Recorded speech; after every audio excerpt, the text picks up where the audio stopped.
লাশ, তাহলে একে একে যোগ করলে যেমন 2 হয়, তেমনিভাবে এই কেসটি কিন্তু মিলে যাচ্ছে। বাকিটি পুলিশ আইডেন্টিফিকেশন করবে বা ইনভেস্টিগেশন করবে।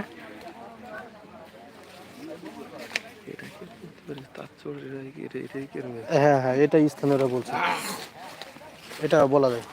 স্থানীয় জনগণরা আমাদেরকে জানিয়েছে যে তার যে চুরি হয়েছিল সেই তারের চুরি হওয়ার পরেই কিন্তু এই ঘটনাটা এমনটি হতে পারে। তারা যে তার চোরের যে সংক্রমণবদ্ধ যে দলটি তাদের কেউ কোনো সদস্য হতে পারে বলে এখানকার জনগণ আমাদেরকে জানিয়েছেন।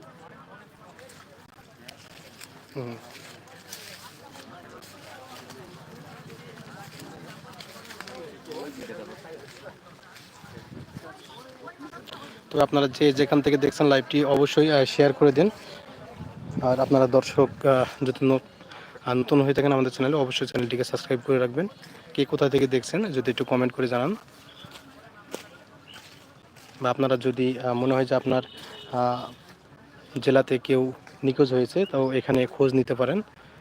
লাশের বয়স আনুমানিক 40+45+ হবে মেবি, যেহেতু লাশটি অর্ধগলিত অবস্থা এবং পচে গেছে, লাশটি অনেকটাই ফুলে উঠেছে, সে কারণে লাশের গঠন, স্ট্রাকচার এগুলো সঠিকভাবে নির্ণয় করা খুব কঠিন হবে।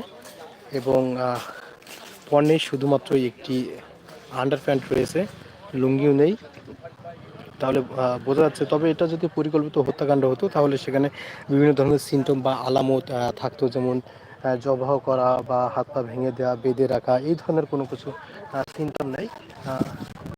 এই ধরনের যে সিমটমগুলো দেখে বোঝা যায় যে আসলে এর মৃত্যুর কারণ কি হতে পারে সেটা প্রাথমিকভাবে বলা মুশকিল। তবে একটু আগে যেটা বলছিলাম যে যেমন একে একে যোগ করলে 2 হয়, তেমনি একটি হিসাব মিলে যাচ্ছে। এখানে স্থানীয় যে ব্যক্তিবর্গ আছে, যে 4-5 দিন পূর্বে এখানে বৈদ্যুতিক লাইনে তার চুরি হয়, এবং সেই 4-5 দিন পূর্বে কিন্তু যেখানে লাশ রয়েছে তার পাশে 3-4 বান্ডিল তার পড়েছিল, একটি কাটার পড়েছিল, কিছু লুঙ্গি পড়েছিল।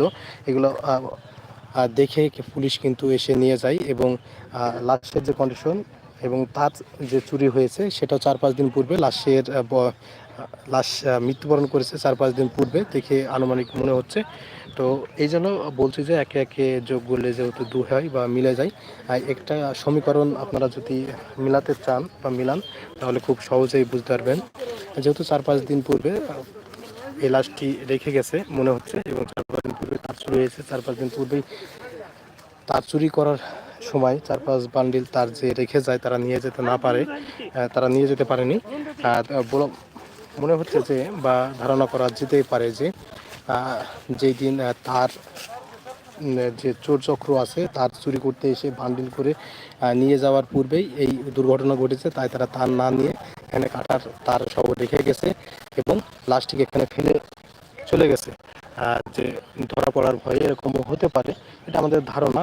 বাদ বাকি যেটা আসবে পুলিশের ইনভেস্টিগেশনে, এবং পুলিশ ইনভেস্টিগেশন করে এর সঠিক তথ্য নির্ণয় করার চেষ্টা করবে যে কিভাবে বা কে বা কাহারা এখানে লাশ রেখে গেছে, কিভাবে তার মৃত্যুবরণ হয়েছে সেটা ইনভেস্টিগেশন করবে। তবে প্রাথমিক পর্যায়ে চেহারা দেখে আইডেন্টিফাই করার উপায় নেই, যেহেতু লাশ গলে গেছে এবং লাশে পোকা হয়েছে, তাই অবশ্যই পুলিশকে লাশের পরিচয় আইডেন্টিফাই করার জন্য ডিএনএ টেস্ট করতে হবে। ডিএনএ টেস্ট ছাড়া লাশ কিন্তু লাশের কিন্তু পরিচয় শনাক্ত করা সম্ভব হবে না। আমরা কিন্তু লাশ সরাসরি দেখাতে পারতাম, কিন্তু ইউটিউব কমিটি গাইডলাইন্সের কারণে আমরা লাশ দেখাতে পারছি না, দূর থেকে দেখাচ্ছি।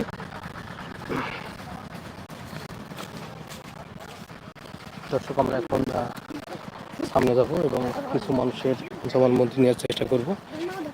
লাইভটি শেয়ার করে দেন, এবং আপনারা যদি আমাদের চ্যানেলে নতুন দর্শক হয়ে থাকেন তাহলে প্লিজ চ্যানেলটিকে সাবস্ক্রাইব করে রাখুন।